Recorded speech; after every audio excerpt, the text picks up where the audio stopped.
Hi everyone, and welcome to my next video. Today I would like to talk about why I think dividend investing is much safer way to invest than trying to go for the growth stocks. I would like to start with a little bit of history. Let's go back to 1929. Between 1929 and 1932, the stock market dropped around 90%, and it took almost 25 years for it to recover to the same heights. Now, imagine you're someone who's been investing for a while into growth stocks and they're doing very well and you're planning to retire. A lot of financial books tell us to move our money from stocks into something safe like bonds a few years before we retire, just in case the stock market drops. There is a problem with this thought though. What if the stock market drops not only for a few years, but for 25? Are you going to be willing to wait for 25 years to retire? Let's say you're 50 years old and you were planning to retire when you're 55. Are you going to wait until you're 70, 75 to retire? And this is where I see the problem with investing into growth stocks. You simply have no control over what will happen and when it will happen. Recently, the US stock market was doing very well.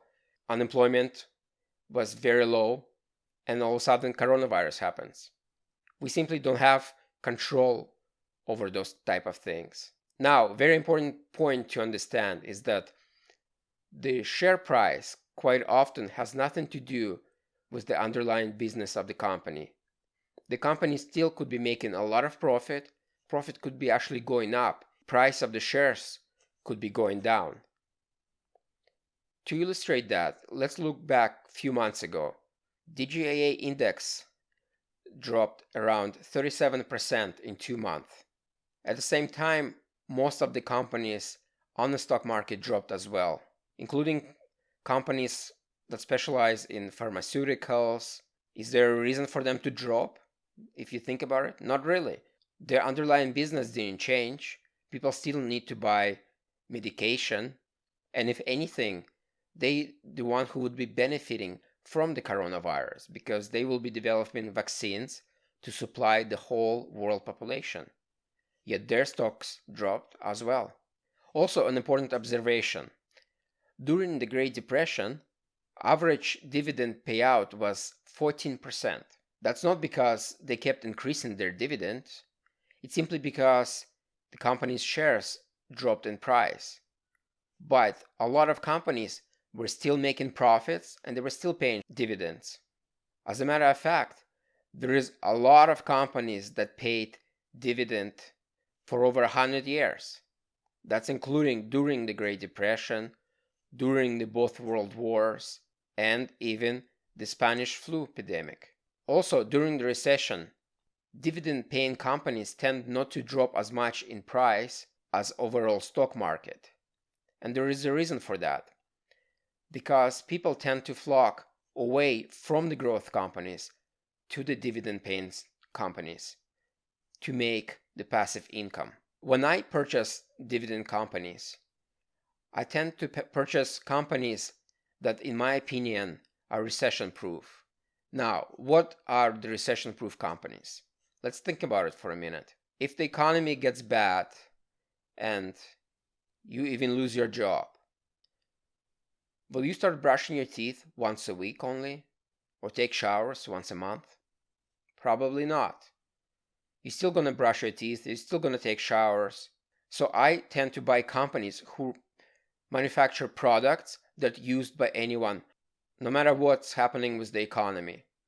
Also companies that provide service, which is not affected by the economy.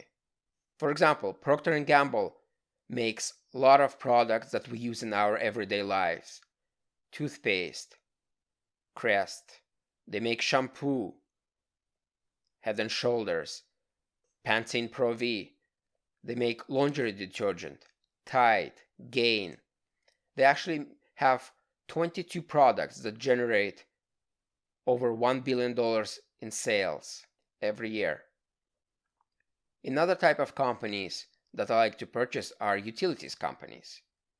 If you think about it, even if the economy is bad, people are still going to pay their utility bills because they need electricity, they need heat, they need water. So that's something that's considered to be very safe and recession proof. I personally think also telecom companies became recession proof in the last 10 years. And the reason for that is because if you look, these days almost nobody has a home phone, but there is a cell phone pretty much for every member of the family. We're all addicted to our cell phones. We just can't imagine being without one. We all want to be connected to the internet, to the world. And there was actually research done, and people say they will skip the meal, but they will make sure that they pay their cell phone bill. That's how important the cell phones are to them. So to me, that's all indication of a very safe investment. Please let me know what you think about my thoughts. In my next few videos, I'm going to talk about which stocks I actually own, tell you why I picked them. I also want to talk more about how I find money to invest. I find a lot of YouTube channels out there, they give you advice what to invest in, but nobody even talks about where to get the money to actually invest. If you like this video, don't forget to click the like button. That will help me a lot with the YouTube algorithm. So this way more people will see it. I really like talking about investing, so if you have any questions, write a comment and I'll try to answer it. If you want me to talk about something, just let me know.